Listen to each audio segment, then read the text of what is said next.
బాదుషాలు చేసేటప్పుడు మీరు చేసే 5 తప్పులేంటియో మీకు తెలుసా? మొదటి తప్పు ఏందంటే కొంచెం పిండి మెత్తగా మంచిగా కలుపుకోవాలి. చపాతి పిండిలాగా గట్టిగా కలిపితే మంచిగా రాదు. రెండో తప్పు ఏందంటే పిండి మెత్తగా కలిపి పక్కకు పెట్టి కొంచెం అయినాక చెయ్యాలి. కొంచెం సేపు పక్కకు పెట్టిన తర్వాత చేస్తే బాదుషా బాగా వస్తుంది. మూడో తప్పు నూనె బాగా కాగినాక వేస్తే బయట కాలుతుంది కానీ లోపట కాలదు. నూనె కొంచెము కాగినాకనే చేసుకోండి. మంట కొంచెం సన్న మంట పెట్టుకొని కాలవాలి. నాలుగో తప్పు పాకము చిక్కగా ఉండొద్దు, మరీ పలుసగా ఉండొద్దు. బాగా పలుసగా ఉంటే దానికి పట్టుకోదు, కొంచెం చిక్కగా ఉండాలి. అప్పుడే బాదుషాలు తీయగా ఉంటాయి.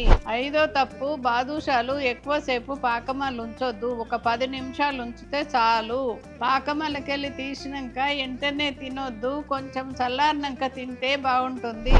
మీలో ఎంతమంది తప్పులు చేసుంటారో కింద కామెంట్ చెయ్యండి. ఈసారి ఏ తప్పు చెయ్యకుండా మంచిగా చేసుకుంటే ఎవరికి మంచిగా వస్తాయో వాళ్ళు కింద కామెంట్ చెయ్యండి. ఫాలో అవ్వండి సకినాల సావిత్రమ్మ. Thank you.